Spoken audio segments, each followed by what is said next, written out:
আসসালামু আলাইকুম। Kick off news চ্যানেলে আপনাকে স্বাগতম।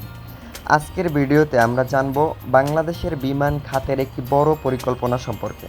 ছোট্ট অনুরোধ, ভিডিওটি না টেনে শেষ পর্যন্ত দেখুন, এতে পুরো আপডেটটি সঠিকভাবে জানতে পারবেন। বাংলাদেশের অন্যতম বেসরকারি বিমান সংস্থা ইউএস বাংলা এয়ারলাইন্স তাদের বহরে ২১টি নতুন বোয়িং বিমান যুক্ত করার পরিকল্পনা ঘোষণা করেছে। আন্তর্জাতিক সংবাদমাধ্যমের তথ্য অনুযায়ী এ প্রকল্পের আনুমানিক মূল্য $১.৫ বিলিয়ন। এখন প্রশ্ন হলো, এতে সাধারণ মানুষের কী লাভ? চলুন জেনে নেওয়া যাক।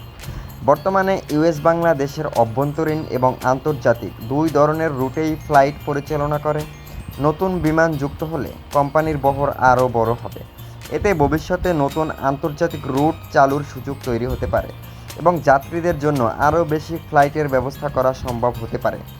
ইউএস বাংলা জানিয়েছে, নতুন বিমান যোগ হলে দক্ষিণ এশিয়া, দক্ষিণ পূর্ব এশিয়া এবং মধ্যপ্রাচ্যের বিভিন্ন গন্তব্যে ফ্লাইট সম্প্রসারণের সুযোগ বাড়বে। এটি বাংলাদেশের বেসরকারি বিমান পরিবহন খাতের জন্য একটি গুরুত্বপূর্ণ পদক্ষেপ হিসেবে দেখা হচ্ছে। শুধু নতুন বিমান কেনাই নয়, কোম্পানিটি পাইলট প্রশিক্ষণ, বিমান রক্ষণাবেক্ষণ, কার্গো সেবা এবং অন্যান্য এভিয়েশন কাঠামোতেও বিনিয়োগের পরিকল্পনার কথা বলেছে। এসব উদ্যোগ বাস্তবায়িত হলে ভবিষ্যতে নতুন কর্মসংস্থানের সুযোগও তৈরি হতে পারে।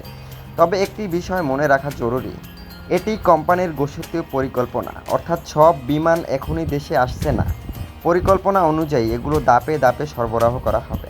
সব মিলিয়ে বলা যায়, এই উদ্যোগ সফলভাবে বাস্তবায়িত হলে বাংলাদেশের বিমান খাতে একটি বড় পরিবর্তনের সম্ভাবনা তৈরি হতে পারে এবং আন্তর্জাতিক পর্যায়ে দেশের সংযোগ আরও শক্তিশালী হতে পারে।